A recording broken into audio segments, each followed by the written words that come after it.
Et effectivement, il y a beaucoup de médecins qui font ça actuellement, hein, à l'échelle internationale, en France, dans nos hôpitaux, à l'hôpital public. Hein.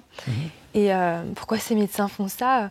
Parce qu'ils suivent en fait des normes de santé édictées par une association qui s'appelle la WPAS, qui est une organisation internationale qui prétend édicter les normes de santé pour les personnes trans, voilà, à l'échelle mondiale. Donc, la France suit les recommandations de ces personnes qui pourtant sont pas très sérieuses, puisqu'on n'a pas eu le temps de l'écrire dans notre livre, parce que c'est une news qui est sortie après, mais il y a un certain nombre de documents et d'emails qui ont fuité de la part de professionnels de santé, entre guillemets, enfin des endocrinos de la WPAS, qui affirmaient clairement jouer aux petits chimistes avec les bloqueurs de puberté qu'ils administraient à des enfants et pas savoir très très bien ce qu'ils étaient en train de faire.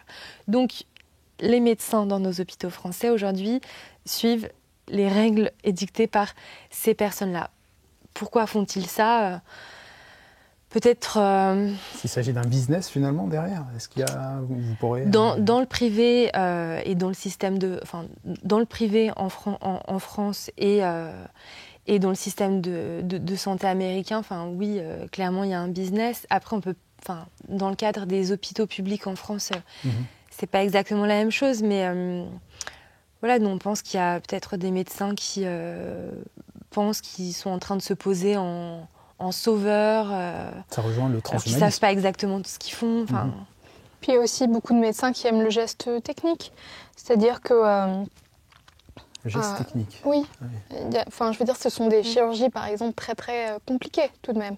Et il y a un certain nombre de chirurgiens qui se passionnent pour l'idée de voilà, transformer un pénis en vagin ou prendre la peau du bras d'une jeune fille pour lui faire un pénis. Enfin, c'est un peu... D'ailleurs, dans votre livre, c'est jusqu'à 6 heures d'intervention parfois pour... Pour la phalloplastie, oui, on décrit les protocoles. Voilà, c'est joué, Monsieur Frankenstein, quoi.